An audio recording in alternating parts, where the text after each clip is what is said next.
Catus Maximus here again. This time I'm reviewing hacksaws. Can't believe I haven't done a video about hacksaws. This would be two-handed hacksaws versus one-handed hacksaws. Such as these. I'll be making a separate video on those because doing both of them together would have just been another one of my infamous way too long of videos.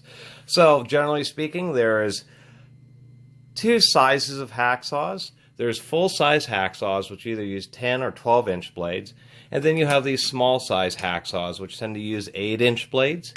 And I do have this saw out here. This is a coping saw. This uses the very, very thin wood-cutting blades. They're only like a 1/4 inch tall. And they have a different length than the actual small hacksaws. And so I just brought this out so that people don't get confused. These saws with the really huge bow are for fine cuts with tight radiuses in wood, such as when you're matching up trim. And they are not compatible with the actual hacksaw blades. So that was the point of this. And this old one is a Vermont American 978, just for anybody who wanted to know. So we have some on the small hacksaw side, we have some like this, which is a die-cast zinc, I believe, body, but it tends to work pretty well. It's shaped like I-beams, so it actually is pretty rigid, and it's just like a full-size hacksaw, only a compact version using these small hacksaw blades that have the little the little pegs through each end of the blade, and then that's how they secure into, come on camera, that's how they secure into the saw, versus like a full-size hacksaw where the blade has holes in the ends of it and then it goes around pegs that are on the saw rather than on the blade itself. So this would be considered what I would say the minimum. You can get these real cheap, like $5 or something, and it provides enough rigidity, and I've actually been pretty happy with this little guy here. There are super cheap, like dollar versions, which are literally just a bent piece of wire, and this is a hacksaw. One kind of advantage is that this shape with this small tapering point allows this hacksaw to get in some pretty darn tight spaces. It's also very lightweight, but that's all it is just a bent piece of wire that's actually designed to take these hacksaw blades, and that is about as basic as a saw frame as you can get, is literally one of these. I do recommend against these because they tend to end up getting bent, and then they don't want to hold the blades very well. A better quality version of one of those wire ones might be the Sandvik 219. Sandvik makes some pretty decent quality tools. This actually has two separate pieces of wire, and they're secured into this wooden handle. They have a steel collar so the handle won't blow up, or split, I should say. How you do change the blades in these is you just have to press on something just to get it to spring enough for you to be able to release the blade. So they're actually really easy to replace the blades. And this would be just a better quality version of the super cheap wire hacksaw. And this is the Sandvik 219. And I kind of like this. What's interesting is we can see the handle angle. The blade is cantered downward a little bit. And that's actually so as you're cutting, kind of like the way reciprocating saw blades are also cantered at 5 degrees, so that it kind of bites in a little bit harder and gives you a more aggressive cut. And that simple modification to the geometry actually makes this little saw work pretty well. And I do like the upper portion where you can grab a hold of it. The problem with these style, of course, is that, as if you're doing a little bit of a deeper cut, the blade may want to bind. And so as you're pushing the saw, what will happen is the blade will pull the end of it and it'll want to come unhooked at the back. So they're for real thin, just basic cuts. If you do, you will need like one that's a frame, or like this framed version, which will actually hold the blade much more securely because they have very deep cuts to hold the blade. And then when you do secure it, you have these tight thumb screws, so you build up a lot of tension. And then this works more just like a normal full-size hacksaw, where you don't have to worry about the blade binding and pushing. And this is a Sandvik 268. This is one of the best and most ergonomic versions of a hacksaw frame that takes the standard size blades. It could be debatable, the die-cast zinc versus this plastic handle with the metal bar, which one really is more rigid. It's surprising, even though it's a cheap material, this is a very rigid design. But the Sandvik does have better ergonomics. It's really comfortable. I like the finger cutouts. The plastic handle isn't cold in the winter seasons, and it's still quite rigid with this nice thick beam. So this is what a more premium version would look like. Really nice little hacksaw. Full-size hacksaws, you have the most common would be basic versions like this, which would have the metal beam.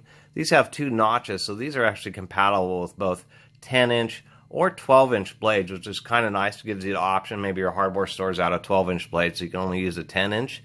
And that's kind of the reason I keep this around, is occasionally at flea markets or something, there'll be a pack of 10-inch blades, and they'll be $1, which is a good price.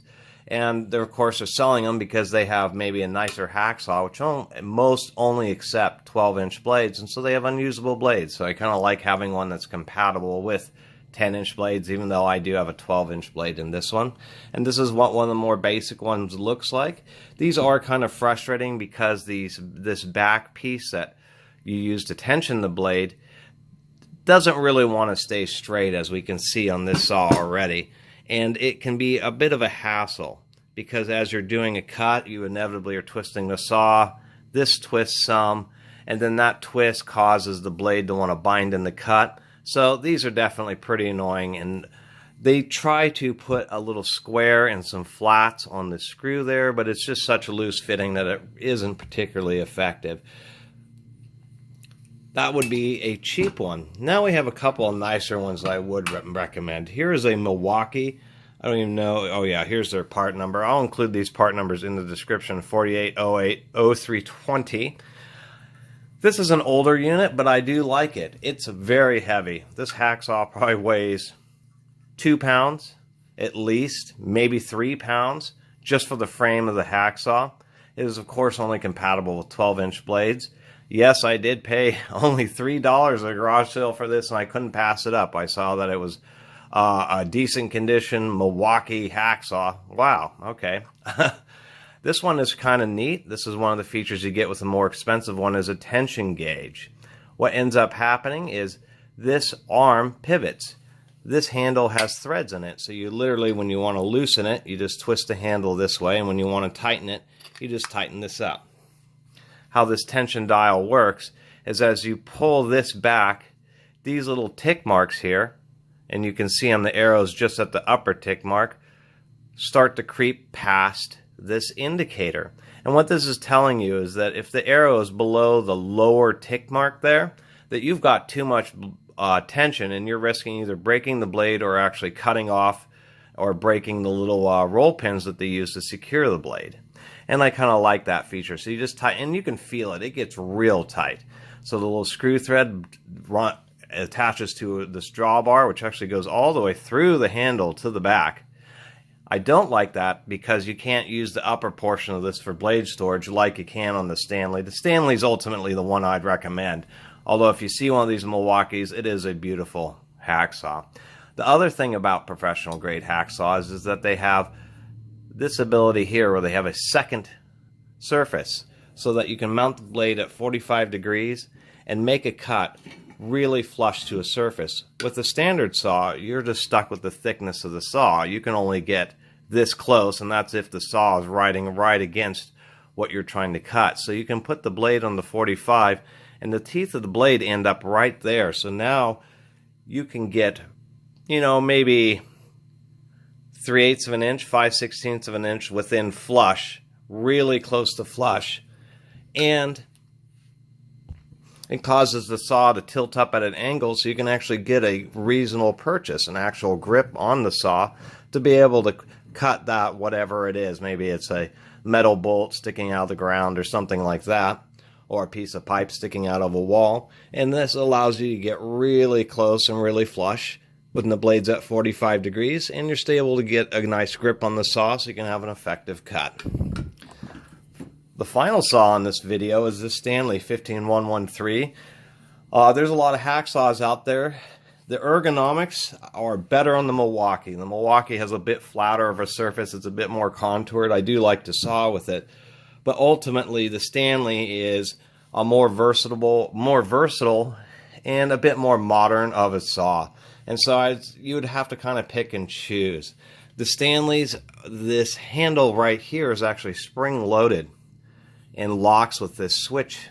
It also makes the roundedness a little bit more it's pretty ergonomic, but it's not quite as comfortable as the Milwaukee.